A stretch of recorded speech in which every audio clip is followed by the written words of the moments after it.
Hi, this is Diane Knutson for the Free Edge Music Showcase. I was so blessed to find out that For the Taking is playing here at Mulcahy's in Centereach. So here we are going to talk with the band. I'm going to ask everybody to introduce themselves real quick. Zago, I play the guitar. Okay, and on bass? Joe Meyer, bass guitar. Torin Green, lead vocals. Eddie, guitar and backing vocals. Ray Rossler, drums. Okay, what a great show. And everybody lives on Long Island? I mean, you may be from somewhere else, but who's local? The four of us, me, Eddie, Joe, and Mike are all on Long Island, and Torin's on the West Coast in LA. Okay. So we're local, and this is our home, too. Literally, we live here. Yeah, they were initially a band called A Farewell Fire. That originally was formed up around this area.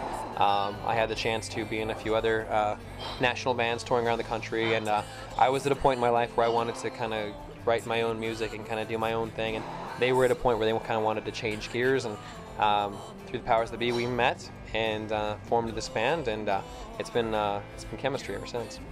That's great. I know that you have an EP out already, right? Is it 4 songs? Right. Basically, the 4 songs that were out now were basically the initial 4 demos of this band that were written, co-written with a guy named Brian Vodine of a band called 10 Years.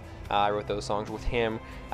Basically, those were the songs that we used and management used to show these guys what the project was supposed to be about at its inception.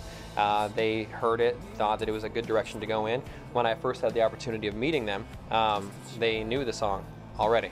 So I was brought out here and we played the songs together, and the first time I got to hear the songs basically in a full band setting, and we clicked ever since then, and we started writing songs together and recording songs together, and we kept the writing machine going, you know, through a few co-writes on a national level as well. Right. I know that you mentioned that you had some dealings with Soft Drive Records, which was Scott Weiland's label. Has there been any discussion about with them about representing For the Taking? No, basically with Scott, he wanted to sign a band that I was in before called Something to Burn, and we were negotiating the deal for that band when the whole situation with Fuel kind of unfolded for me.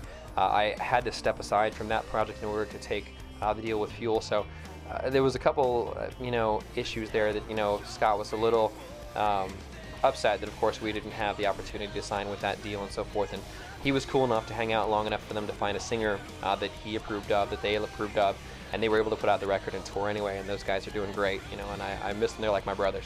But again, as far as that, whole bridge, I haven't had a chance to talk with Scott in, some time. But again, he's one of my favorite artists. I have nothing but respect for the guy. Absolutely, me too.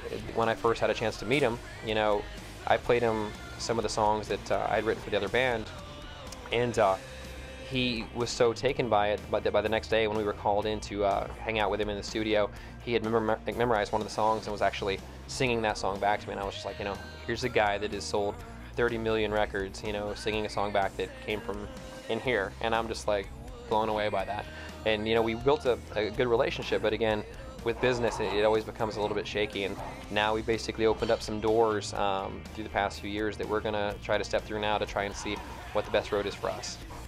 That sounds like the best thing. And when you bring together something so fresh like this, it's kind of best to go forward and instead of back in ways. Yeah. I heard Torin say during the show that no matter where you travel, you're going to come back to Mulcahy's. Right, exactly. Basically, this is like the stomping grounds of For the Taking, you might say. Okay, well, I've been to Wanto hundreds of times, but I've never been to this venue tonight, so I'm glad to have come out. Wanto is a lot bigger, so I feel like this is a little more intimate with the fans.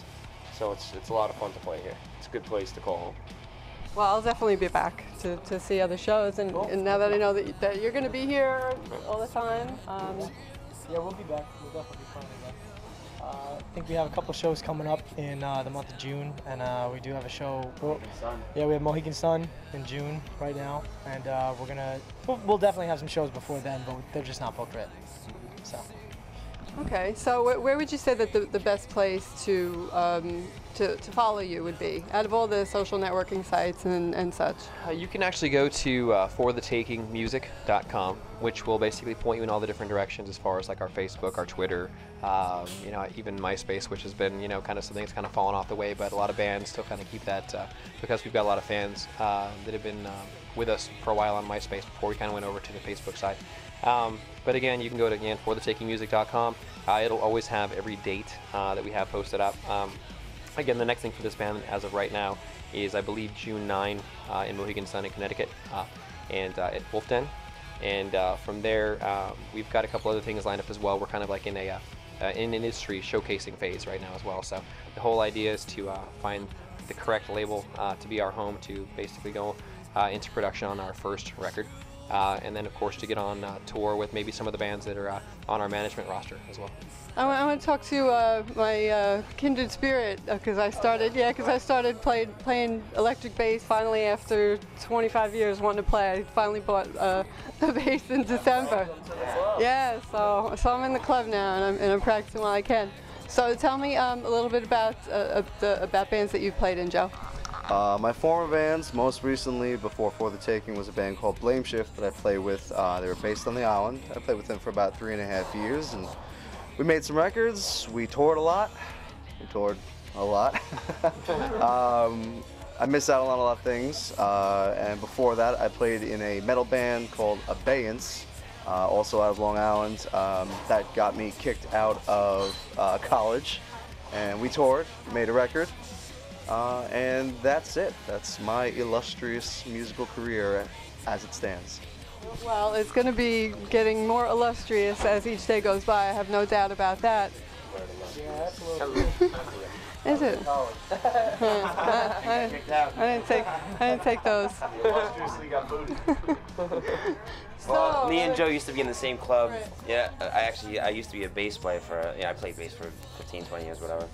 I actually just started playing guitar in the band about 8 months ago or so. So, come from the same background as Joe, pretty much, low end.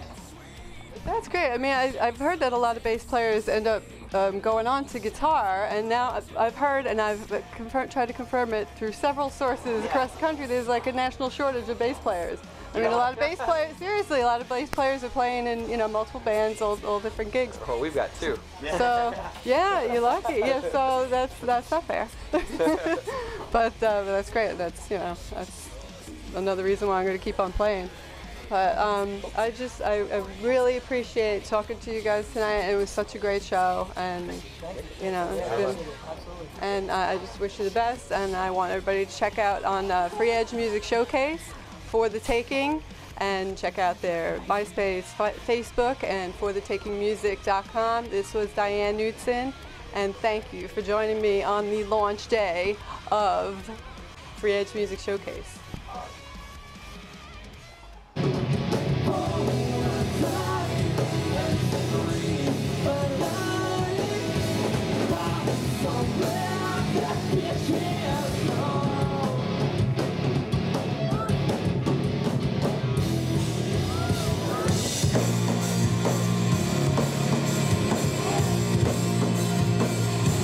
You guys know this song?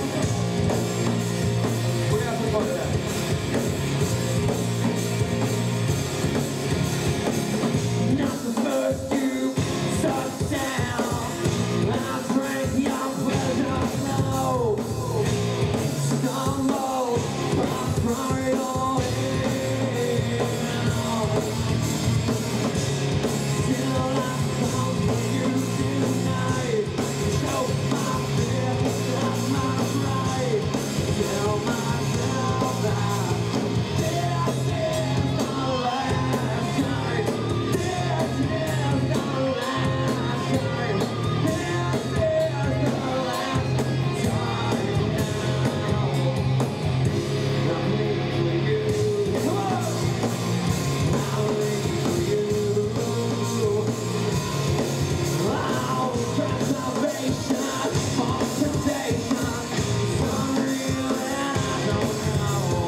was just erased.